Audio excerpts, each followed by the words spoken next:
دنیا سے کچھ پریشان کن خبریں آ رہی ہیں، جس میں ہمارا پڑوسی ایران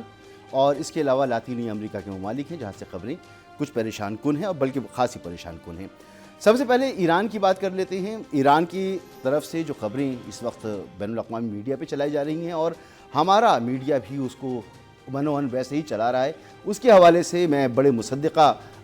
ذرائع سے اس وقت گفتگو کر کے بیٹھا ہوں اور میری بات ہوئی ہے۔ میں وثوق کے ساتھ آپ سے یہ بات شیئر کر سکتا ہوں کہ ایران میں جس طرح کے حالات اس وقت بتائے جا رہے ہیں، حالات اس سے خاصے مختلف ہیں۔ کہا یہ جا رہا ہے کہ آیت اللہ علی خامنہ ای جو کہ ایران کے سپریم لیڈر ہیں، وہ کسی وقت بھی ایران چھوڑ کر جا سکتے ہیں، تو ایسا نہیں ہے۔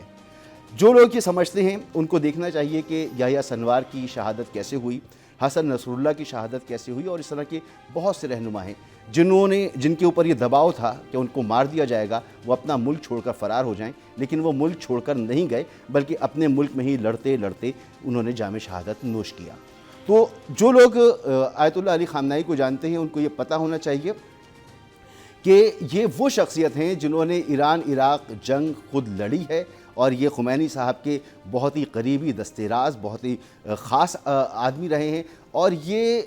ایران میں رہتے ہوئے شہادت تو قبول کر سکتے ہیں، لیکن بھاگنے کا، فرار ہونے کا تصور ان سے نہیں کیا جا سکتا، اور یہی بات حقیقت ہے۔ اس وقت بے شک ایران کے اندر جو صورتحال ہے وہ پریشان کن ضرور ہے، لیکن وہ اسی طرح کے مظاہرے ہیں جیسے اس سے پہلے مظاہرے ہوتے رہے ہیں۔ ان مظاہروں کی وجہ کیا بنی ہے؟ ان مظاہروں کی وجہ بنی ہے کہ ایرانی کرنسی جو ہے وہ بہت زیادہ تیزی سے ڈی ویلیو ہوئی ہے، جس کی وجہ سے وہاں افراط زر بہت بڑھ گیا ہے، لوگوں کو مشکلات پیش آ رہی ہیں، اور ان مشکلات میں تاجروں نے احتجاج شروع کیا اور عوام بھی ان کے ساتھ ضرور نکلے ہیں سڑکوں پر۔ لیکن ایسا نہیں ہے کہ ہم کوئی ایسی خبر سننے والے ہیں کہ جو ہم سنیں کہ فال آف تہران کی کوئی بڑی سی خبر ہمارے سامنے آنے والی ہے، ایسا نہیں ہے۔ ایران نے جو پابندیاں ہیں وہ برداشت کیں 1980 کی دہائی میں، 1990 کی دہائی میں، سن 2000 میں، 2010 میں، 2020، 2025 تک ایران سسٹین کرتا رہا۔ تو پھر ایسا کیا ہوا کہ ایک دم سے ایران جو ہے وہ ان پابندیوں کا بوجھ نہیں اٹھا پا رہا؟ تو اس کا جو ایک مختصر سا ایک جائزہ اگر میں آپ کے سامنے پیش کروں تو وہ صورتحال ہے یمن کی صورتحال۔ یمن جو اس وقت 3 حصوں میں تقسیم ہے، ایک حصے میں سعودی بیکڈ حکومت موجود ہے، ایک میں حوثی ہیں جو ایران انہیں بیک کرتا ہے، اور ایک نئی تنظیم، نئی تو نہیں ہے، پرانی ہے، لیکن اس نے آزادی کا اعلان کیا ہے، اور وہ ہے S T C. S T C کا جو علاقہ ہے یہ وہ علاقہ ہے جہاں پر یو اے ای موجود تھا، اور پھر یو اے ای کو ان لوگوں کی مدد کرنے کے پاداش میں یا الزام میں وہاں سے باہر نکلنا پڑا۔ تو یہ وہ جگہ ہے جو بحیرہ احمر میں باب مندوب جو ہے وہ ان کے قبضے میں ہے، اور یہاں سے ہی ایران اپنی تمام تر پابندیوں کے دور میں جو کئی دہائیوں کی پابندی ہے، یہیں سے وہ اپنا تیل بھیجتا تھا اور یہیں سے اپنی چیزیں وہ منگاتا تھا۔ آپ اسے اسمگلنگ کہہ لیں، آپ اسے خفیہ تجارت کہہ لیں، یہیں سے ہوا کرتی تھی۔ لیکن اب ایس ٹی سی یہاں پر بیٹھی ہوئی ہے، وہ ایران کے اوپر جو ان کی نقل و حرکت ہے اس پر پابندی ہے، اور یہ بھی کہا جا رہا ہے کہ اس کے پیچھے بین الاقوامی قوتیں، امریکہ اور اسرائیل جیسی قوتیں بھی اس کے پیچھے ہیں۔ اور ایک اور آپریشن جو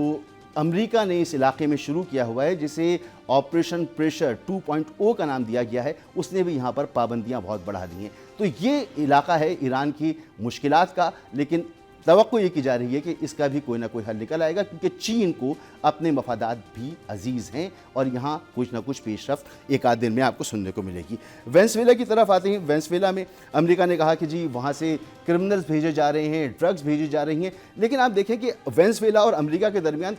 سینکڑوں ناٹیکل مائل کا سمندر بیچ میں آتا ہے۔ امریکہ یہ تو ضرور کر سکتا ہے کہ اپنی سرحدوں کو سیکیور کرے، لیکن کسی اور ملک میں جا کر حملہ کر کے وہاں کے صدر کو اغوا کر کے لا کر اپنی عدالتوں میں پیش نہیں کر سکتا، اور اس کے بعد وہ کیوبا، کولمبیا اور میکسیکو بھی اسی طرح کی دھمکیاں لگا رہا ہے۔ تو اگر کوئی کرمنل بھیج رہا تھا، کوئی غیر قانونی ایکٹیویٹی کر رہا ہے اپنے ملک میں بیٹھ کر، اور اسے امریکہ اٹھا سکتا ہے، تو امریکہ کو سب سے پہلے تو اسرائیل کے وزیر اعظم کو اٹھانا چاہیے۔ اس سے بڑا دہشت گرد اور اس سے بڑا انسانی اور جنگی جرائم کا مجرم کون ہو سکتا ہے جو بار بار امریکہ میں آ کے ملتا ہے؟ تو یہ بیانیہ جو ہے امریکہ کا، یہ فلاپ بیانیہ ہے۔ ابھی ایک سیکیورٹی کونسل کی میٹنگ ہو رہی ہے، لیکن سیکیورٹی کونسل کی میٹنگ کوئی فائدے کی چیز نہیں ہوگی، کیونکہ وہاں امریکہ کے پاس خود ویٹو پاور موجود ہے۔ تو اس فلسطین کے معاملے میں، اسرائیل کے معاملے میں